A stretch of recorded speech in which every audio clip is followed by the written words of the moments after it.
आप सभी का बहुत बहुत स्वागत है। अभी भी भारतीय जनता पार्टी की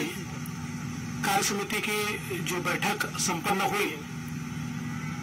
इस बैठक का समापन आदरणीय प्रधानमंत्री जी के बहुत ही प्रेरक उद्बोधन से हुआ और मैं ऐसा मानता हूं कि प्रधानमंत्री जी का उद्बोधन ये प्रेरक भी था, दिशा दर्शक भी था और भविष्य की राह दिखाने वाला था। सबसे महत्वपूर्ण बात प्रधानमंत्री जी ने जो कही वो ये थी कि भारत के जीवन का सर्वोत्तम काल आ रहा है, हम सामने देख रहे हैं। ऐसे समय हम लोग मेहनत में पीछे न रहे, प्रयत्नों की पराकाष्ठा करें, अपने जीवन का क्षण क्षण और अपने शरीर का कण कण हम भारत की इस विकास गाथा में लगाए और भारत के इस सर्वोत्तम काल के साक्षी हम लोग बन सकते हैं। इस प्रकार की एक बहुत महत्वपूर्ण बात उन्होंने कही और साथ साथ ये भी कहा कि इस अमृत काल को कर्तव्य काल में परिवर्तित करें, तभी हम अपने देश को तेजी के साथ आगे ले जा सकते हैं। आदरणीय प्रधानमंत्री जी ने एक प्रकार से ये बताया कि भारतीय जनता पार्टी अब केवल राजनीतिक आंदोलन भर नहीं है, तो उसका रूपांतरण एक सामाजिक आंदोलन में हुआ है, जो समाज के सामाजिक आर्थिक परिवर्तन के लिए काम करने वाला, कार्य करने वाला उपकरण इस रूप से आज कार्य कर रही है और उसी अनुरूप हमारे कार्यकर्ताओं ने भी काम करना चाहिए। साथ ही में उन्होंने कुछ कार्यक्रम भी हम लोगों को विशेष रूप से करने को कहा, जिसमें भारतीय जनता पार्टी के मोर्चों के कार्यक्रम ये बॉर्डर विलेजेस में हो, बॉर्डर विलेजेस के साथ हमारा संपर्क ज्यादा बने, उनका मेन स्ट्रीमिंग ये हम लोग कर पाए और वहां पर हमारी एक्टिविटी बढ़े, ताकि हमारा संपर्क सूत्र भी वहां बने और हमारी विकास की योजनाएं भी बॉर्डर विलेजेस तक पहुंचे। उसी प्रकार से आकांक्षी जिलों के विकास में भारतीय जनता पार्टी के कार्यकर्ताओं की भूमिका हो।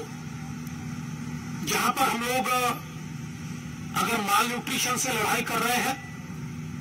तो क्यों ना भारतीय जनता पार्टी के कार्यकर्ता भी अपने ओर से वहां पर कोई ना कोई ऐसा कार्य चलाए कि जहां से न्यूट्रिशन मिशन को एक मदद हो। आकांक्षी जिलों में जो कार्य चल रहे हैं वो कार्य गति से हो, इस पर हम लोग ध्यान दें। उसमें कहीं कहीं गड़बड़ नहीं हो रही है, इसकी ओर हम ध्यान दें। ये बात भी उन्होंने हम सभी को बताई है। इसके साथ साथ एक भारत श्रेष्ठ भारत इस संकल्प को दोहराते हुए हमारे सारे राज्य एक दूसरे के साथ समन्वय करें, एक दूसरे के भाषा को, कल्चर को हम किस प्रकार से अपनाएं, किस प्रकार से उसके साथ हम लोग एक भावनात्मक रूप से जुड़े, इसके भी कार्यक्रम हो। जिस प्रकार से काशी में तमिल संगमम हुआ, उसी प्रकार से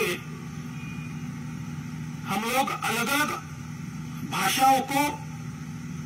साथ में लेकर इस भारत को एक भारत के रूप में कैसे तैयार करें, ये भी बात उन्होंने हम सबके सामने रखी। एक बहुत महत्वपूर्ण बात उन्होंने कही कि आज जैसे हमने बेटी बचाओ बेटी पढ़ाओ के माध्यम से विशेष रूप से जेंडर डिस्पैरिटी को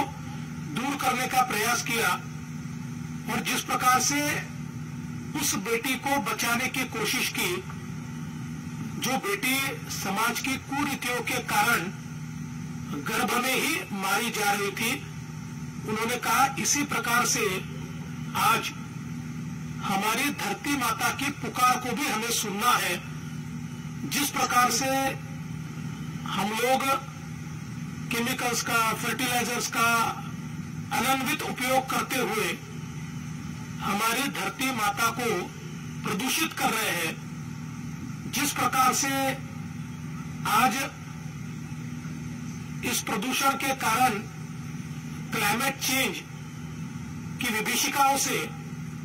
जलवायु परिवर्तन की विभीषिकाओं से हमें जूझना पड़ रहा है, हमको धरती माता की पुकार सुननी होगी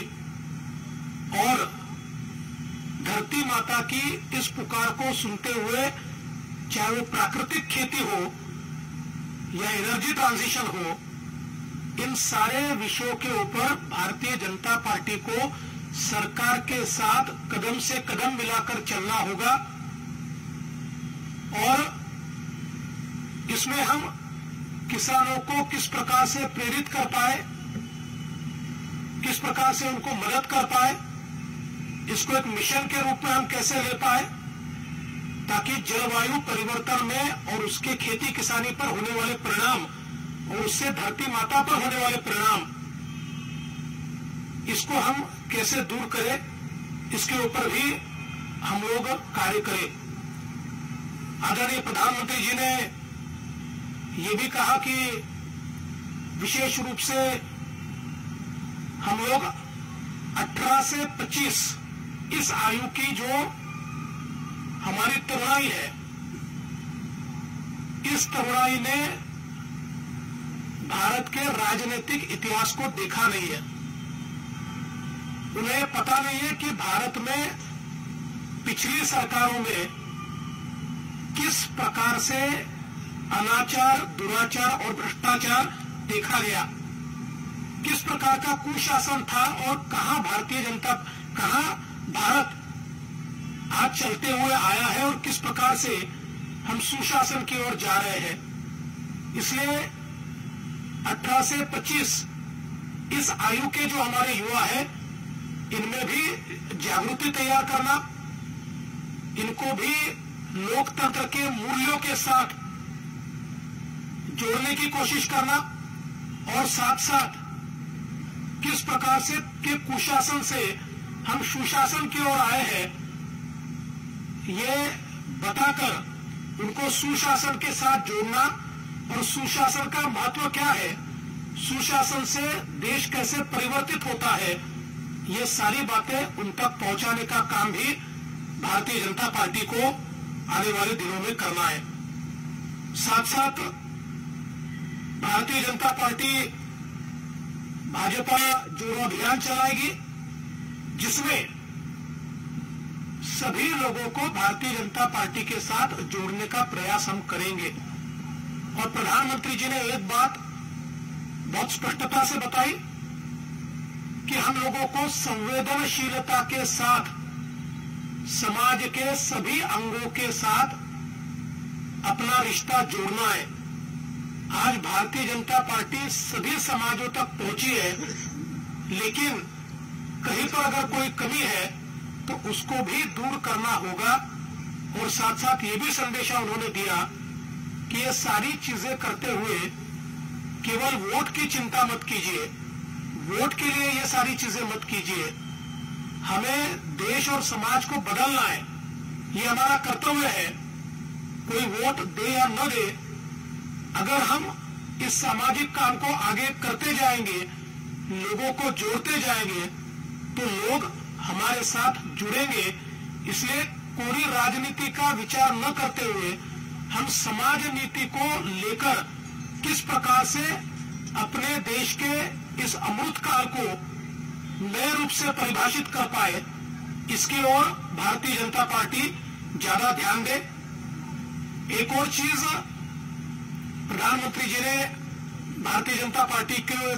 हम सभी को बताई है कि भारतीय जनता पार्टी एक ऐसी पार्टी है जिसमें बड़े पैमाने पर सदस्यता होती है और एक लोकतांत्रिक प्रक्रिया से यहां सभी का चयन होता है, लेकिन हम लोग इन सदस्यों का सम्मेलन नहीं करते और इसलिए उन्होंने भारतीय जनता पार्टी को ये सूचना की है कि जो हमारे प्राथमिक सदस्य हैं, जो हमारे प्राइमरी मेंबर्स हैं, ये प्राइमरी मेंबर्स का भी हम लोग एक सम्मेलन करें, हर डिस्ट्रिक्ट में वो सम्मेलन करें और उसकी भी रचना आने वाले दिनों में भारतीय जनता पार्टी करेगी। कुल मिलाकर मैं ये कहना चाहता हूं कि आज का भाषण ये किसी राजनीतिक नेता का भाषण नहीं था, किसी पॉलिटिकल लीडर का भाषण नहीं था, एक स्टेट्समैन का भाषण था जिसमें पार्टी से भी ऊपर देश और देश के लिए पार्टी, इस प्रकार की संकल्पना हमारे सामने प्रधानमंत्री जी ने रखी है और मेरा विश्वास है कि जो मार्ग प्रधानमंत्री जी ने दिखाया है उस पर भारतीय जनता पार्टी चलेगी और इन सारे संकल्पों को पूरा करेगी, क्योंकि प्रधानमंत्री जी ने एक बहुत अच्छी बात कही कि जो संकल्प करता है वही इतिहास रचता है और भारतीय जनता पार्टी को संकल्प भी करना है और भारत के लिए इतिहास भी रचना है। कोई सवाल हो? न्यूज 24 से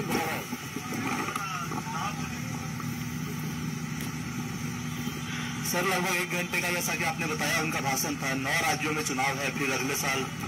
फाइनल है, इसको लेकर कुछ उन्होंने कहा चुनाव की तैयारियों में जुड़ने के लिए? देखिए, सब लोगों को यही लगता था कि चूंकि सामने चुनाव है तो ये भाषण चुनाव का होगा, इसलिए मैंने स्पष्ट रूप से कहा ये राजनेता का भाषण नहीं था, स्टेट्समैन का भाषण था और इसलिए चुनाव को लेकर कोई बहुत बड़ी बात उन्होंने अपने भाषण में नहीं कही। हाँ, ये जरूर कहा कि भारतीय जनता पार्टी को मजबूत कीजिए और हर जगह पर भारतीय जनता पार्टी पहुंचे, ये प्रयास कीजिए। विकास चंद्र नो इलेक्शन बोलिए। पार्टी की बैठक हुई, बैठक में क्या प्रधानमंत्री नरेंद्र मोदी ने सिर्फ जो आपने कहा कि स्टेट्समैन की तरह उन्होंने बात कही, संगठन को लेकर के क्या कुछ उन्होंने बातें कही, क्योंकि जिस तरीके से आगे चुनाव है और तमाम सारी चुनौती है उसको लेकर? देखिए, ये पूरी बातें संगठन के लिए ही थी। भारतीय जनता पार्टी किस प्रकार से अपने संगठन को देश के विकास के इस अमृत काल में जोड़े। मैं फिर एक बार कहना चाहता हूं, उन्होंने बहुत एक ऐसी बात कही है कि ऐसा काल जो भी आता हुआ दिखाई पड़ रहा है, ये शायद अगर हम लोग इस काल को अगर हमारे विकास यात्रा में परिवर्तित नहीं कर पाए तो हम पीछे छूट जाएंगे। इसलिए अब भारतीय जनता पार्टी अपनी पूरी ताकत इस अमृत काल को विकास काल में परिवर्तित करने में लगाए। स्मृति का करमचंद्रन, हिंदुस्तान टाइम्स। सर, पिछली बार पीएम ने बोला था कि there should be an outreach towards the minorities, specially the marginalised minorities among the Muslims. उसका कोई रिव्यू हुआ कि वो कितना हो पाया है और do you get a similar kind of a directive this time also? देखिए, जो पिछले बार कहा था उसका एक कार्यक्रम भी भारतीय जनता पार्टी ने तैयार किया और प्रधानमंत्री जी हमेशा कहते हैं कि जब तक समाज के मार्जिनलाइज्ड लोग जो है वो किसी भी समाज के हो उनको मुख्य धारा में नहीं लाएंगे तब तक देश की विकास यात्रा अधूरी होगी और भारतीय जनता पार्टी लगातार ये प्रयास भी कर रहा है। विकास भदौरिया, एबीपी। सर, आपने कहा प्रधानमंत्री जी ने बोला कि धरती माँ की पुकार सुनना भी जरूरी है। उन्होंने किस कंटेक्स्ट में ये बोला, क्या कोई एग्जाम्पल दिया अपने भाषण के दौरान? जी देखिए, उन्होंने ये कहा कि जिस समय हमारे यहाँ पर एक जेंडर डिस्पैरिटी तैयार हुई थी उस समय हम लोग ये कहते थे कि जो पेट में बच्चियां हैं उनकी पुकार सुनिए, उनको जन्म लेना है, उनको इस धरती धरती पर कुछ करना है, वो जैसी पुकार हम लोगों ने सुनी, आज उसी प्रकार की एक पुकार धरती माता कर रही है कि मैंने आपको सब दिया, मैंने आपको पेड़ दिए, मैंने आपको अनाज दिया, लेकिन आज मेरे साथ जो व्यवहार हो रहा है, ये व्यवहार एक प्रकार से विनाश की ओर ले जा रहा है, और ये धरती माता की जो पुकार है, इसको हमको सुनना होगा।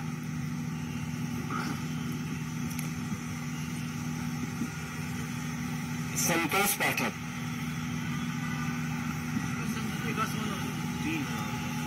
देवेंद्र जी, आपने कहा कि कार्यकारिणी की बैठक में प्रधानमंत्री जी ने कहा कि संवेदनशीलता के साथ समाज के सारे तबकों के साथ रिश्ता कायम करना है, तो क्या कुछ खास तबकों का उन्होंने नाम भी लिया, जिक्र भी किया? नहीं, देखिए, समाज के सभी तबकों का अर्थ ये होता है कि सारे के सारे, उसमें पर्टिकुलर ये तबका या वो तबका नहीं, समाज के जितने पिछड़े हैं, ये सभी को हम लोग किस प्रकार से मुख्य धारा में ला पाए, इसका प्रयास हमको करना है। Devendra ji, I am Aditi Tandon from the Tribune. I just wanted to ask that opposition's negative propaganda and campaign against the Prime Minister featured in the political resolution. Did the Prime Minister comment on the opposition's role in Amrit Kal? प्रधानमंत्री जी ने केवल इतना ही कहा कि हम ये अपेक्षा करते हैं कि इस यात्रा में सभी लोग अपनी अपनी भूमिका निभाएं, और उन्होंने ये भी कहा कि हम कभी भी अपोजिशन को कमजोर नहीं समझते, लेकिन भारतीय जनता पार्टी ने अब ये ताकत तैयार की है कि हम अपने भरोसे ये सामाजिक आर्थिक परिवर्तन की लड़ाई तेजी से आगे ले जा सकते हैं। चित्रा त्रिपाठी, आज तक। देवेंद्र जी, मेरा सवाल ये है, क्या प्रधानमंत्री की ओर से ये भी कहा गया कि चुनाव में सिर्फ 400 दिन तकरीबन बाकी हैं, ऐसे में सभी समाज के तबकों तक जाएं, और क्या पसमानदा और बोरा मुसलमानों का भी जिक्र करते हुए स्पेसिफिक ये कहा गया कि वो आपको वोट करें या ना करें, लेकिन उनका साथ और उन पर विश्वास जमाने की पूरी कोशिश बीजेपी के कार्यकर्ताओं की ओर से की जानी चाहिए? देखिए, ये जरूर प्रधानमंत्री जी ने कहा कि चुनाव में 400 दिन है, तो हमारे इस कार्यकाल की सेवा के लिए हमारे पास 400 दिन शेष है। ये 400 दिन हम मतदाताओं की पूरी सेवा करें। उन्होंने स्पेसिफिक ये समाज या वो समाज ऐसा न कहते हुए सारे समाज, जितने मार्जिनलाइज समाज है, सबका उल्लेख किया है। ठाकुर, देवेंद्र जी, आपने कहा कि 18 से 25 आयु वर्ग वाले हुए हैं। प्रधानमंत्री ने कहा उन्होंने देखा नहीं पीछे जो भी अच्छी बुरी बातें जो भी रही हैं, तो क्या वो जो नेगेटिविटी था उसके बारे में बताएंगे कि हम कैसे अच्छे शासन की तरफ जा रहे हैं, तो उसको बोले क्या स्पेसिफिक क्या था वो चीज? देखिए, बहुत स्पष्ट रूप से ये बात ऐसी है कि ये जो 18 से 25 के जो लोग हैं, इन्होंने पुराने सरकारों में जो कुशासन चला उसको उन्होंने देखा नहीं है, क्योंकि समझ लीजिए 2013-14 में उनकी उम्र 10 साल की 12 साल की रही होगी। तो सुशासन और कुशासन का अंतर क्या है? जब हम लोकतंत्र में काम करते हैं तो लोकतंत्र में सुशासन से किस प्रकार से प्रगति होती है, इसका एक कंपैरेटिव इस प्रकार का एनालिसिस करते हुए अगर हम उनके पास जाएंगे तो उनका लोकतंत्र में विश्वास भी बढ़ेगा, और साथ साथ कुशासन और सुशासन का अंतर भी उनको समझेगा। थैंक यू, बहुत बहुत धन्यवाद।